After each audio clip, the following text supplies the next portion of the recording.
People often talk about conspiracy theories. They talk about conspiracy theories as crazy ideas that nobodies are clinging onto.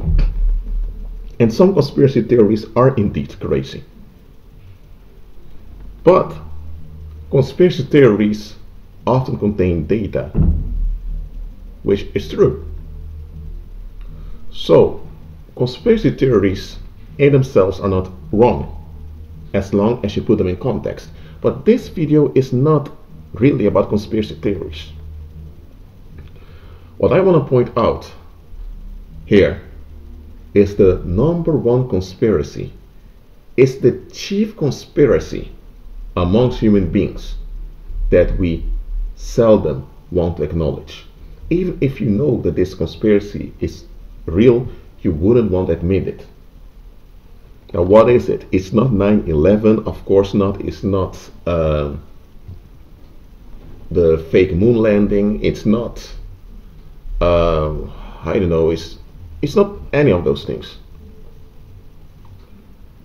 The #1 and the fundamental conspiracy, you can call it the mother of all conspiracies, the #1 conspiracy that the majority of the human race adheres onto is conspiracy that we don't want others to be free. I just said it. Now, not every human being in the absolute sense adheres to this. You have those that have been delivered. You have those that have renewed their minds. But in general, we, that means the human race, don't want others to be free. And I'll explain what I mean with free. Let's say that, I'm going to give a parable now so you can understand what I'm saying. Let's say you have a community. In this community you have Albert. And Albert has a job in a factory. Every day he goes to the factory at 8 o'clock, and at 9 o'clock in the evening he's finished. He works long hours in the factory. It's heavy, and I'm saying the job is quite heavy, and Albert realizes, I can't do this my whole life long. Then one day Albert realizes that he's been operating from the mental and physical his whole life, that he also needs to be operative on the spiritual level, because he realizes he's a spirit being. The fact alone to realize he's a spirit being, that was a big revelation onto him, because everyone around him told him that he developed from some monkey billions of years ago. So now Albert, he's not a believer, unfortunately. He knows things of the paranormal now because he studied it and he begins to practice it. He begins to decree and declare that financial resources come to him instead of him having to chase financial resources. So after a while, it works, and he quits his job at the factory. Now he has his own online radio station, and he gets income on that online radio station through advertisement. So now he's on his own radio quite often, and he reaches a lot of people. Now, what happened here? Albert was freed from that yoke of going to the factory. He now has other income. What happens now is that him being freed from that job made others anxious, because now the people that grew up with him, or his peers, keep encountering people online talking about this Albert. And many of those people became upset because Albert increased in influence, and its influence they can't control. So when they encounter it, if they relate to it in the wrong manner, it will affect them, not Albert.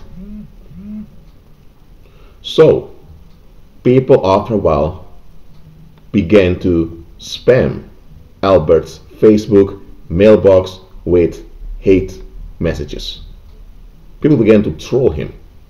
Now, why did they do that? They wanted to limit his influence. They wanted to control his influence. They did not want him to be free. Because him being free implies his influence will be heard and seen. And if they decide they don't want to hear and see it, then they're the ones frustrated because his influence is there. So the people did not want Albert to be free. But here's the thing, he is already free. What are they going to do now? The only thing they can do, because they don't want to forfeit the resistance against influence, is to lose it. And there are those that lose it. But it causes trouble for them, and they realize they can't win. So now Albert has a lot of psychic violence against him. Now, when Albert was still working hard at the factory, he didn't have any influence. He couldn't have any influence because he was under the influence of his employer. The moment Albert got influence, the moment he was free, he was able to act out his influence. But now others had to deal with influence, and they never asked for that influence, but it doesn't matter whether they asked for it or not. Albert, as a human being, has the right to be free, and he decided he agrees with that right, and he chased after that freedom. But the others around him wanted to be relieved. So for them to be relieved, they wanted others to comply with their relief seeking. And because Albert's freedom frustrated their relief seeking, they were upset with him. Now they wanted to trample and act out against his influence. But the more they acted out, the more Albert grew. Because Albert realized, okay, people are acting against my influence. Now I'm going to show them that I'm going to increase my influence. Albert made plain unto them that he's not backing down for their violence. So what happens here? The people around don't want Albert to be free. It comes down to this. When you are free, you have an impact. Okay? And folks want to be in a relieved environment where they feel in control, and where nothing ever happens that surprises them. The only way you can have such a controlled environment is if everyone, by violence, is forced to comply with the collective relief seeking. And such environments exist, we call them society. Societies, okay, in this plural, we call them societies. So people adhere to society because they want to be relieved. They don't want to have to deal with anything. So when you reject the violence of society, people tend to become your enemy. They tend to become obsessed against you because they don't want you to be free. It's this longing to hold on to the leaf at all costs that enables the pagan rules of the world to exploit the human population. Of course, the pagan rules of the world have conspiracies, but the main conspiracy that makes the rule of the pagan rulers possible is this conspiracy. Worldly people or common people don't want to be free. Therefore, they don't want others to be free. There were people that were in wheelchairs. They had sickness also, besides being in a wheelchair. They went to some Babylon church, and the demons, through the pagan pastor, removed the physical infirmity. And they could walk, talk, and really be freed from that disability. But you have many of such people that after they've been freed from some disability, the people around them began to reject them, to want to be around them. And then they think, hold on a minute. Some of them think, hold on a minute, I was in a wheelchair, or I had cancer. And then I had a lot of sympathy from others. But now that I'm healthy, that I'm singing, that I'm traveling, that I'm really living, now they have issues against me. So they rather have me sick and dying than to have me alive? This conspiracy of common people not wanting others to be free is something that's seldom discussed. There are some false teachers out there that mention it. Look at that. Even some of the false teachers mention it. But in pagan Christianity, don't expect people to mention this, because this is one thing they are in denial of. I'm telling you as it is. People, when I say common people, don't want you to be free. Some of your relatives don't want you to be free. Some of your friends don't want you to be free. Some of your peers don't want you to be free. And you just don't realize it. And it's important to know this conspiracy. Because it's this conspiracy that many are blind onto. And because they're blind onto this conspiracy, they end up making decisions that are self-destructive. Christ knew about this conspiracy. He went to Nazareth twice to reveal unto us who would read the reports why it's wise to leave certain people behind. The people of Nazareth had their expectations of himself and of others. Christ exceeded their expectations, which meant that they had to examine their expectations because their expectations didn't add up. They were so upset with that they took it out on Christ. They did not want Christ to be free. They didn't care that people were getting healed, that the dead were raised. They didn't care about all of that. They just wanted to be relieved. Their narcissistic attitude was the only thing that matters unto them. Their relief was all they were focused on. It goes so far that the hard times people carry rage, they carry anger, they carry a lot of stuff with them, and they don't want the help of others. Others have to find a way to deal with their darkness. And in modern culture, we even give people the right to be like that, to carry danger with them. That's how sick it has become. Normally, okay, let me give an illustration to you. If you have a community and there's someone, let's say we go back in ancient times, you have a community.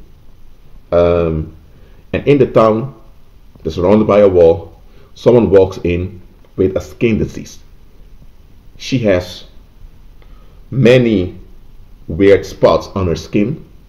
Some of the spots have blood and all kinds of moisture coming out of it. What's going to happen? People see it and people tell her, listen woman, you're not going to walk around like this. You need help and you're going to the physician right now. If you don't, we'll drag you over there. You're not going to walk around like this in this community affecting others.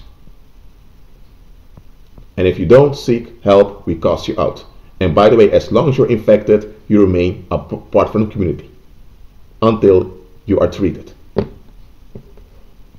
That's how they dealt with leprosy in the Old Testament times. Now look, that parable of the individual with skin disease, that woman with skin disease, well, let's say that the disease was something mental or emotional or in circumstances, and people told her, you're going to get help now because we don't accept this in the community. According to today's standards, she would say, that's none of your business, it's my life, it's my privacy, I determine, mind your own business, who the heck do you think you are, I didn't ask your help. That's how modern day society conditions people to respond.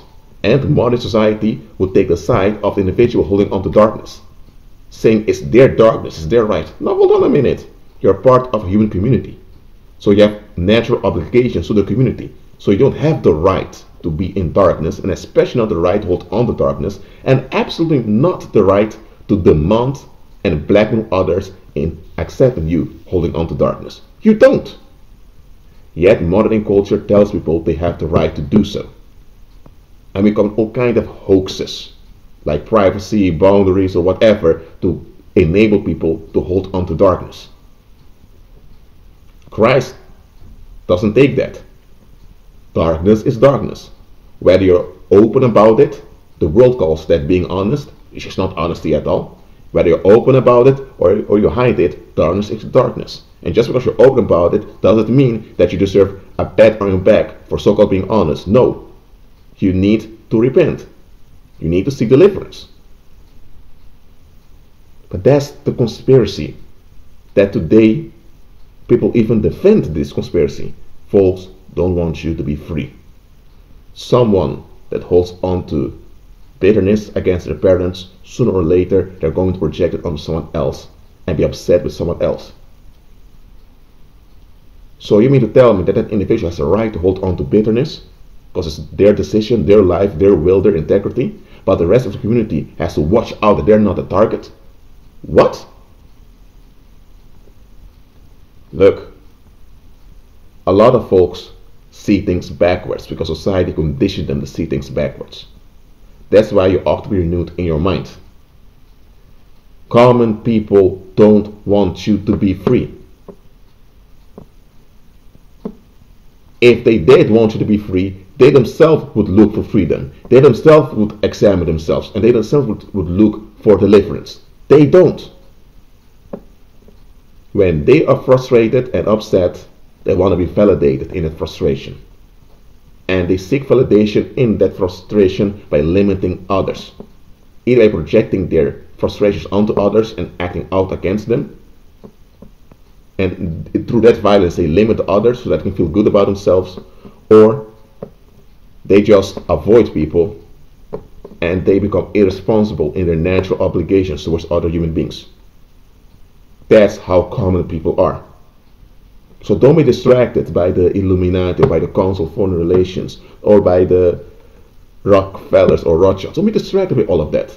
The number one conspiracy that has been perpetrated for centuries is that common people don't want you to be free. Now Christ came to make you free so that you are delivered from darkness. So agree with Christ. Be at peace.